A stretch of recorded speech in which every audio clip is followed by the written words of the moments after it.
하나님 말씀은 데살로니가 전서 4장 9절부터 12절입니다.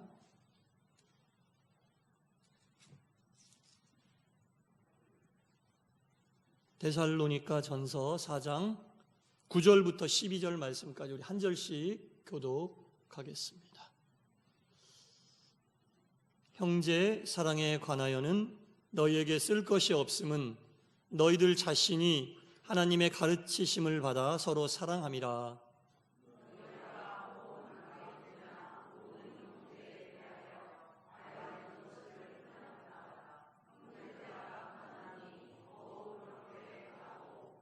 너희에게 명한 것 같이 조용히 자기 일을 하고 너희 손으로 일하기를 힘쓰라.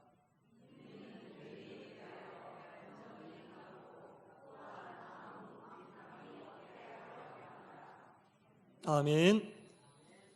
주님의 평안과 은총이 여러분 가운데 임하시기를 축원합니다. 아멘. 이 시대는 우리에게 무언가를 계속 채우라고 요구하는 시대예요. 뭐든지 채워야지 되는 거 아닙니까, 여러분? 자꾸 뭘 채우라고 얘기합니다. 재물도 채우고, 권력도 채우고, 학생들은 실력을 채우고, 스펙을 채우고, 모든 것을 다 채우라고 하는 채움의 요청의 시대에 살고 있는데, 오히려 이런 때에 우리 그리스도인들은 좀 덜어내는, 좀 여백을 마련하는 그런 삶을 살아야 되지 않을까라는 생각을 해봅니다. 하나님께서 우리에게 뭔가를 주시려고 해도 여백이 있고 공간이 있어야 우리가 받지 않겠습니까? 하나님 앞에서조차 우리가 세상에서 요구하는 것들로 가득 채우게 되면 하나님이 뭔가를 주시고자 해도 우리가 온전히 받아내기가 쉽지 않다는 겁니다. 또한 옆에 있는 사람들과의 관계 속에서도 우리가 무언가를 항상 채우는 모습으로 그들과의 관계를 유지하기보다는 좀 덜어내고 여백을 마련하고 공간을 마련하여야 그들을 품을 수도 있고 또한 그들과의 관계를 더 은혜롭게 만들 수 있지 않을까라는 생각을 해봅니다. 이제 새로 시작하는 한 주간은 여백의 한 주가 되시기를 바랍니다. 좀 넉넉하고 채움을 잠깐 멈추고 공간을 좀 마련하시기 바랍니다. 신약 성경은 뭐라 해도 이 사도 바울의 비중이 굉장히 크죠. 숫자적으로도 그 많은 분량의 성경을 바울이 기록을 했습니다. 이 바울이 쓴 모든 이 신약 성경의 내용은 편지글로 되어 있는데요. 대부분의 내용이 그 편지를 받게 되는 교회가 직면하고 있는 문제를 해결하는 솔루션을 제시하고 있는 내용이 이 바울이 쓴 이 신약 성경이거든요. 이 교회라고 하는 곳은 문제가 없을 수 없습니다. 왜냐하면 다양한 사람들이 모여요. 생각도 다르고 환경도 다르고 지향하는 지향점도 다르고 많은 것이 다르기 때문에 다른 것들이 부딪히게 되면 갈등이 필연적으로 있고 또 모여있는 인간들이 완전하지 않잖아요. 허물이 있고 약점이 있는 그런 인간들이 모여있기 때문에 교회에는 이런 갈등이 있을 수밖에 없습니다. 이 모든 갈등과 약점과 허점과 욕망을 예수 그리스도라고 하는 큰 용광로에 넣어가지고 다 녹여버리는 거예요.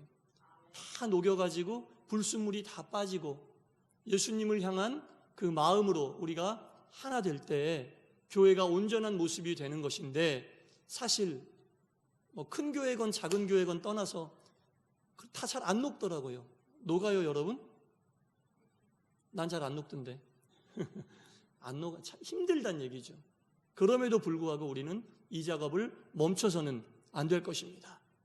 끝까지 예수 그리스도라고 하는 그 뜨거운 불에 우리가 가져서는 안 될 것들을 다 녹여버리고 주님이 보시기에 합당한 모습으로 그리스도를 표대로 삼아 그것을 보고 힘있게 나가시기를 주님의 이름으로 축원합니다. 마태복음 16장 24절에 우리가 너무나 잘 알고 있는 말씀으로 주님께서 뭐라고 그러십니까? 누구든지 나를 따라오려거든 두 가지 조건이 있는데 첫 번째 자기를 부인하고 두 번째 제 십자가를 지고 그래야 온전히 따라올 수 있다. 자기를 부인하고 십자가를 져야 한다라는 이게 전제 조건이에요. 우리 전부 다 예수님을 따르려고 모인 사람들이잖아요. 그러려면 따를 사람들이 반드시 갖춰야 될 기본 조건이 있는데 자기를 부인하고 자기의 십자가를 져야 한다라는 겁니다. 이것이야말로 우리에게 여백을 마련하는 작업이고 이것이야말로 그리스도인으로서 우리가 가지고 있는 모든 것들을 그리스도 예수의 용광로에 넣어서 다 불순물을 제거하겠다고 하는 의지의 표현이라는 겁니다. 항상 우리를 부인하고 그리고 또 자기에게 주어진 십자가를 지시기를 바랍니다. 그래야 따라간다니까요. 예, 그래야지 따라간다고. 제 말이 아니라 예수님이 그렇게 말씀하셨어요. 저도 더욱 이 말씀을 붙잡고 부인하고 예수님을 따라가는 목회자가 되려고 노력하겠습니다.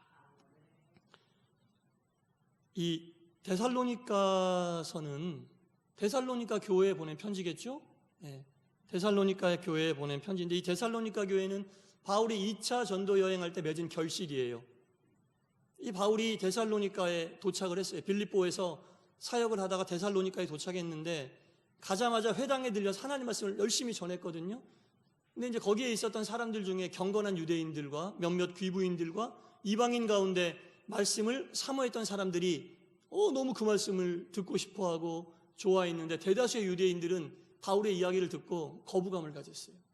자기들이 생각하고 있는 신앙관에서 벗어나는 거예요. 그래서 불량배들을 동원해서 이 바울을 몰아내고 소란을 일으켜서 쫓아내려고 목숨까지도 뺏으려고 이런 일들을 꾸몄는데 신실한 성도들의 도움을 받아 밤중에 이 바울이 베레아라고 하는 곳으로 이제 이동을 하게 됐는데 바울의 마음이요 마치 갓난아이를 떼어놓고 온 어머니의 심정으로 그곳을 떠난 거예요. 복음의 씨앗을 심어놨는데 어느 정도 자라는 것을 보고 떠나야 되는데 이 악한 유대인들 때문에 그 모습을 못 보고 떠나가니까 그 마음이 얼마나 힘들었겠어요. 마치 젖을 떼지 못한 아이를 두고 먼 곳으로 가는 어미의 심정으로 그곳을 떠났어요. 그래서 바울이 생각해낸 게 디모데를 데살로니가 교회에 파견을 했습니다. 나 대신 거기서 복음의 씨앗을 받은 성도들을 좀 네가 케어해라. 영적으로 돌봐줘야 된다. 이렇게 디모데가 바울을 대신해서 데살로니가 교회에서 열심히 영적인 목회를 했어요. 근데 어느 날 이 디모데가 바울에게 연락을 한 거예요. 선생님, 데살로니가 교회 궁금하시죠? 성도들 어떻게 살고 있는지 궁금하시죠? 그래, 궁금하다. 너무너무 잘하고 있습니다. 선생님께서 뿌려주신 복음의 씨앗이 너무 잘 심겨지고 너무 잘 자라고 있습니다. 그랬더니 바울이 뭐라고 하는지 아세요? 이제야 내가 숨 쉴 수 있겠다. 얼마나 노심초사했으면 데살로니가 교회만 생각하면 궁금하고 어떻게 이들이 신앙이 성장할까 조바심이 났는데 디모데에게 그 이야기를 들으니까 이제야 내가 숨을 쉴 수 있겠다라고 그 노심초사했던 마음을 표현하고 있는 모습을 볼 수 있습니다. 이제 바울은 거기에서 받은 감동으로 데살로니가 교인들이 잘하고 있구나 라는 감동으로 데살로니가 전서의 처음을 시작하면서 오늘 본문도 그 데살로니가 교인들에게 더 신앙의 길을 바로 가기 위해서 어떻게 해야 된다라고 권면하고 있는 말씀이 오늘 본문 말씀이에요. 그렇게 오늘 본문이 시작이 되고 있는 겁니다. 자, 오늘 본문은 아니지만 앞에 7절 말씀에 보면 이런 말씀이 있어요. 데살로니가 교회 교우들이여 7절입니다. 하나님이 당신들 우리를 부르심은 부정하게 하심이 아니요 거룩하게 하기 위하여 우리를 불렀다라는 말로 시작을 하고 있습니다. 데살로니가 교회 교인들이요 너무너무 잘하고 있다는 말을 디모데에게 들었는데 여러분은 하나님이 택하셔서 부르신 백성이에요. 여러분은 하나님에게 택함받은 백성인데 하나님이 여러분들을 왜 택해 주셨냐? 부정하게 하기 위함이 아니라 거룩하게 하기 위하여, 거룩하게 하기 위하여 당신들을 불렀다라고 사도 바울이 권면의 말씀을 시작하고 있습니다. 거룩하게 하기 위하여, 부정하게 하기 위함이 아니다. 이 부정하기 위함이 아니다라는 것을 세번역 성경으로 읽으면 더럽게 하기 위하여 아님이라고 나오거든요. 하나님께서 우리를 부르신 것은 더러움으로부터 구별하시기 위하여 부르셨다는 얘기입니다. 그럼 더러움이 도대체 뭡니까? 학자들이 이야기를 하는데 이 더러움은 한 3가지 정도로, 첫째, 어떤 더러움으로부터 우리를 구별하기 위하여 부르셨느냐? 욕심의 더러움으로부터 우리를 구별하기 위하여 부르셨다라는 겁니다. 믿는 사람들은, 주님께 택함받고 부르심받은 사람들은 무언가를 더 쌓고 무언가를 더 갖기 위한 욕심의 더러움으로부터 자유로워져야 된다라는 겁니다. 많은 것들을 쌓기를 원하고 갖기를 원하는 것을 요구하는 시대에 살고 있지만 그럼에도 불구하고 우리는 덜어내야 된다. 무엇이든지 덜어내기 위한 훈련이 우리에게 있어야 된다. 하루하루 삶을 사는 것이 덜어내는 삶이. 세상 사람들은 갖기 위하고 쌓기 위한 삶을 살지만 우리는 덜어내는 욕심의 더러움으로부터 벗어나는 삶을 살아야 한다라는 겁니다. 이게 주님께서 우리에게 요청하시는 더러움, 부정함의 첫 번째 우리가 덜어내야 할 것이고, 두 번째는 사치가 주는 즐거움으로부터 벗어나야 된다. 사치가 주는 즐거움으로부터 덜어낼 수 있는 그 행복, 사치가 주는 행복으로부터 벗어나고 그 더러움으로부터 벗어나야 한다는 것을 이야기하고 있습니다. 물질의 사치가 주는 것이 아니라 지금 나에게 주어져 있는 삶을 오롯이 누릴 수 있는, 거기에서 행복을 찾을 수 있는 그리스도인들이 돼야 한다. 이것이 소박한 삶이다라고 이야기하고 있습니다. 이것이 꾸밈이 없는 삶이고, 이러한 것으로부터 벗어날 수 있을 때 거룩함의 입구에 도달할 수 있다. 삶의 순도가 높아진다라는 겁니다. 이게 바울이 이야기하고 있는 부정함, 더러움 중에 첫째와 두 번째라는 겁니다. 욕심과 사치로부터 덜어낼 수 있고 벗어날 수 있는 마음이 우리 가운데 있어야 한다라는 얘기입니다. 그리고 세 번째, 불순한 동기로부터 벗어나야 한다라는 겁니다. 이 세 가지가 바울이 요구하고, 우리가 무언가를 할 때 그 동기가 아름다워야 된다는 거죠. 은혜로워야 된다는 겁니다. 무언가를 많이 갖지 말라는 얘기가 아니라 가질 때의 그 동기가 우리 가운데 불순한 동기가 되면 안 된다는 얘기죠. 은혜로운 동기가 돼야 되고 주님께서 원하시는 동기가 돼야 된다라는 말씀입니다. 이것이 성화된 삶이고 부정함에서부터 벗어나는 것이고 이것이 더러움으로부터 벗어나는 것이다라고 이야기하고 있는 겁니다. 중요한 것은 이러한 모든 것들이 구별된 삶을 사는 성도들에게 요청하는 건데, 구별됐다라고 하는 것은 뭡니까 여러분? 뭔가 떨어져 있다라는 얘기죠. 뭔가 분리되어 있다라는 얘기죠. 거룩하지 않은 것과 분리되어 있는 것이 구별된 삶이고 거룩한 삶인데, 중요한 것은 이 구별된 삶이 이루어지는 공간은 우리의 삶이 되어야 된다는 겁니다. 그걸 우리가 분명히 알아야 됩니다. 거룩하고 구별되는 것이 삶을 떠나서 산속으로 올라가서 나 혼자 독야청청한다는 얘기가 아니라 이 모든 것이 이루어지는 공간은 우리의 삶이 되어야 된다라는 얘기입니다. 로마서 12장 1절에 뭐라고 나옵니까? 여러분들의 몸을 하나님께서 기뻐하실 거룩한 산 제물로 드리십시오. 여러분들의 몸을 하나님이 기뻐하실 거룩한 산 제물로 드리라는 건데, 여러분들의 몸은 어디에 있어요? 여러분들이 생활하는 삶 속에 있어요. 여러분들의 생활하는 삶 속에 여러분들의 몸이 가 있지 않은 것이 없어요. 밥을 먹을 때도 몸이 있고, 잠을 잘 때도 몸이 있고, 일을 할 때도 몸이 있고, 무언가를 할 때는 항상 우리의 몸이 있는데, 우리의 몸을 거룩한 산제물로 드리는 얘기는 우리의 몸을 가지고 하는 모든 것이 거룩해야 된다. 우리의 몸을 가지고 하는 모든 것이 다 거룩해야 된다. 밥 먹는 것도, 일하는 것도, 심지어 잠을 자는 것도 욕심으로부터 덜어내고 사치로부터 덜어내고 부정한 동기로부터 벗어나는, 우리가 몸을 가지고 하는 모든 일들이 거룩한 삶이 되어야 된다는 말씀이죠. 그렇게 된 거룩한 삶을 우리가 살 때 그것이 곧 우리가 드릴 합당한 예배다라는 겁니다. 우리 삶의 예배 그러잖아요. 삶의 예배는 우리가 우리의 몸을 가지고 행하는 모든 것을 다 거룩하게 하기 위한 노력이다라는 거죠. 그게 주님께서 우리에게 원하시는 거룩한 예배다라는 겁니다. 그러한 것들을 바울이 이야기하고 있는 거죠. 항상 거룩함이 우리의 몸에 배어 있어야 한다라는 말씀을 하는 겁니다. 오늘 본문을 보면 이렇게 거룩함을 추구하는 사람들, 특별히 데살로니가 교회 교인들이 이미 행하고 있는 일과 앞으로 행할 일에 대하여 바울이 좀 구체적으로 권면을 하고 있습니다. 9절과 10절 말씀에 보면 이렇게 나와 있죠. 자, 형제의 사랑에 관하여는 너희에게 쓸 것이 없음은 너희들 자신이 하나님의 가르치심을 받아 서로 사랑함이라. 이미 사랑하고 있다는 얘기예요. 너희가 온 마게도냐 모든 형제에 대하여 과연 이것을 행하도다. 이미 사랑을 행하고 있으니 형제들아 권하노니 더욱 그렇게 행하고. 데살로니가 교회 교인들은 이미 서로 사랑하고 있다는 얘기예요. 더욱 사랑하기를 힘쓰고 애써라. 너무너무 잘하고 있다. 이 사랑은 하나님에게서부터 받은 사랑은 너희가 더욱 힘쓰고 애써 더욱 지켜야 된다. 이런 말씀을 하고 있는 겁니다. 데살로니가전서 1장 3절에 보면 이런 표현이 나와요. 사랑의 수고라는 표현이 나오거든요. 이 수고라고 하는 뜻이 무슨 뜻이냐면 번거로움을 마다하지 않는다, 그런 뜻이에요. 번거로움을 기꺼이 감수하겠다는 뜻이에요. 사랑을 위하여 내가 겪게 되는 번거로움을 기꺼이 감수하겠다, 그런 뜻입니다. 사랑을 하려면 번거로움을 감수하려고 하는 마음이 있어야 된다라는 얘기인데, 데살로니가 교회 교인들이 이미 그런 사랑에 대한 번거로움을 감당하고 있다. 서로를 위하여 번거로움을 감당하고 있는 모습 너무너무 잘하고 있다. 좀 더 그 사랑을 확실하게 하기 위하여 너희가 서로를 권면하고 사랑으로 인하여 오는 번거로움과 고통을 받아들이는 일에 멈춤이 없어야 된다라고 바울이 칭찬하고 있는 거죠. 계속해서 11절 말씀해 보니까 또 너희에게 명한 것 같이 조용히 자기 일을 하고 라고 나옵니다. 거룩한 삶을 살기 위하여는 조용히 자기 일을 해야 한다라는 겁니다. 이것은 신앙의 길을 가는 가운데 내적인 고요함을 이야기하는 거예요.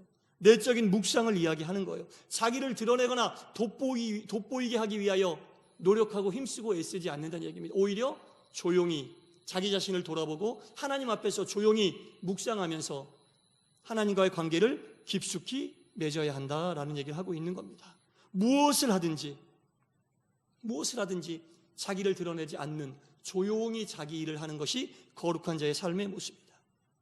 스스로 자기를 드러내든지 사람들 앞에서 어떻게든지 자기를 드러내려고 하는 그러한 삶은 성경 어느 곳을 찾아봐도 하나님이 신통치 않게 생각하세요.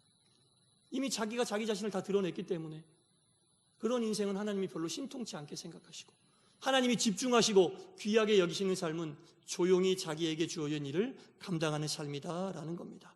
연이어서 자기 손으로 일하기를 힘쓰라라는 말씀을 하고 있습니다. 자기의 일에 전념하고 자기 손으로 일을 해야 한다라는 말씀을 하고 있는 거죠. 자, 이 권면은 이 초대교회에 있었던 어떤 상황과 좀 관련이 있기 때문에 제가 좀 설명을 해드리겠습니다. 이 초대교회는 성령의 충만함을 받아서 정말 성도 간의 모든 막혔던 담이 무너지고 유무상통하는 정말 너무나 은혜로운 관계였어요. 너무너무나 주님께서 보시기에 아름답고 합당한 관계였는데 그 성령 충만함의 감격의 관계가 그리 오래가지 못했습니다. 그리 오래 지속되지 못했어요. 그러니까 여러분, 성령은요 잠시 잠깐 우리에게 역사하시지만 그것을 유지하는 게 훨씬 중요하다는 거예요. 근데 초대교회에 뜨거웠던 이 성령의 역사하심이 그리 오래가지 못하니까 일상의 지루한 삶으로 다시 돌아오게 됐어요. 그럼에도 불구하고 초대교회는 어떤 하나의 공통의 목표가 있었냐면 주님께서 곧 재림하신다. 그때까지 우리가 열심히 신앙의 길을 가면 된다라는 하나의 공통점이 있었어요. 그래서 그것을 가지고 그래도 초대교회가 공동체를 유지하면서 있었는데 주님의 재림이 점점 늦어지니까 사람들 가운데 어떤 생각을 가졌냐면 주님 언제 오시지? 이런 생각을 갖게 되면서 주님이 오시지 않음에 대하여 불평하는 마음을 갖는 세력들이 생겼어요. 그러면서 그 마음이 하나 되지 못하고 교회 안에서 불평의 세력들이 생겼다는 거죠. 주님이 생각처럼 빨리 오지 않으시니까 그 마음이 하나 같지 않고 불평하는 세력들이 생겼어요. 그러다 보니까 교회가 뜻이 갈라지고 교회가 분열의 조짐을 보이기 시작했습니다. 교회는 그럼에도 불구하고 그런 사람들도 품어야 되는 거잖아요. 이런 과정 속에서 사도 바울이 권면하는 거죠.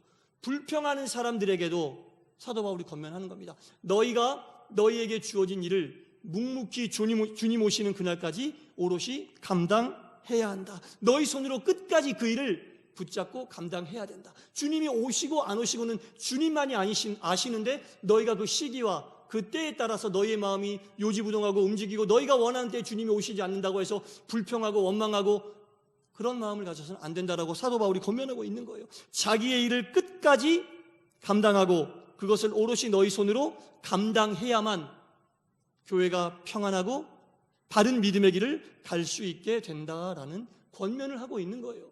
데살로니가 교회의 교인들에게 바른 신앙과 바른 믿음의 길을 가라고 권면하고 있는데 이것은 한마디로 이야기하면 사도 바울이 거룩한 성화의 삶을 사는 것은 주님이 언제 오시더라도 끝까지 성도가 지켜야 될 생활 태도다라고 권면하고 있으면서 12절에 보니까 이는 외인에 대하여 단정히 행하고라는 말로 결론을 맺고 있습니다. 외인에 대하여 단정히 행하라는 말은 무슨 말이냐면 믿음이 없는 사람들이 너희를 보고 있다. 외인들이 너희를 보고 있을 때 앞에 이야기한 이러한 삶이 그리스도인들에게서 이루어질 때 외인들이 너희를 단정한 그리스도인으로 본다라는 겁니다. 품위가 있고 품격이 있는 그리스도인으로 너희들을 보게 된다라는 말을 하고 있는 거예요. 요즘에 그리스도인들이요, 여러분, 믿지 않는 사람들, 믿음이 없는 사람들에게 품이 없는 사람으로 보여져요. 품격이 없는 사람으로 손가락질을 받고 있어요. 네, 구별이 없다는 얘기죠. 똑같이 욕심부리고 똑같이 사치하면서 사치가 주는 기쁨에 빠져 있다는 거죠. 동기는 중요하지 않고 결과만 중요하다는 거죠. 그러다 보니까 믿지 않는 사람들이, 외인들이 교회 안에 있는 사람들을 볼 때 품격이 없어 보이고 우리와 다를 게 뭐가 있어? 구별이 하나도 안 되네? 이렇게 여기는 거예요. 그러니까 바울이 데살로니가 교회 교인들에게 권면하는 것들은 외인들이 너희들을 볼 때 단정히 행하는 그리스도인으로 보여지는 그 방법을 알려주고 있는 겁니다. 사랑하는 성도 여러분, 품이 있는 그리스도인, 품격 있는 그리스도인은 바울이 오늘 본문에서 이야기하는 것처럼 단정히 행하는 그리스도인입니다. 단정히 행하는 그리스도인이란 덜어내는 그리스도인입니다. 욕심을 덜어내고 사치가 주는 기쁨을 덜어내고 불순한 동기를 가지고 행하고자 하는 모든 마음을 덜어내는 그리스도인의 모습이 단정한 그리스도인이라는 겁니다. 그래서 우리가 채우는 것을 요구하는, 많이 갖는 것을 요구하는, 욕심을 요구하는 이 시대를 살고는 있지만 바울이 오늘 데살로니가 교회 교인들에게 권면하는 이러한 단정함이 여러분 가운데 있으시기를 간절히 축원합니다. 욕심을 덜어내고 사치가 주는 기쁨을 덜어내고 또한 불순한 동기의 모든 것들을 덜어내서 외인들이 볼 뿐 아니라 주님께서 보시기에도 합당하고 아름다운 품이 있고 품격 있는 그리스도인으로 우뚝 세워지시기를 다시 한번 주님의 이름으로 간절히 축원합니다. 기도하겠습니다. 주님, 지금 이 시간에도 주님은 우리를 거룩한 존재로 빚고 계십니다. 만들어주고 계십니다.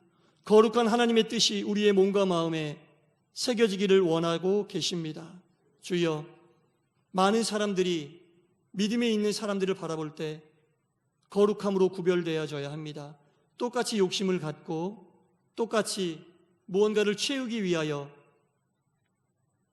힘쓰고 애쓰는 그리스도인들의 모습을 보면 저들이 과연 우리와 무엇이 다른가라고 이야기를 하지만 우리가 바울이 데살로니가 교회 교인들에게 권면한 것처럼 욕심을 덜어내고 사치가 주는 즐거움을 덜어내며 아울러 불순한 동기를 가지고 행함을 덜어낼 때에 우리는 온전히 거룩한 삶을 살 수 있고 외인들이 볼 때에도 단정한 그리스도인으로서 세워질 수 있음을 말씀을 통해 권면받았사오니 하나님이 우리의 마음을 주장하여 주시옵소서. 이 권면이 동산교회에게 주어지는 이 시대에 믿음의 길을 가는 우리 모두에게 주어지는 귀한 권면 되게 하여 주옵소서. 예수님 이름으로 기도드리옵나이다. 아멘.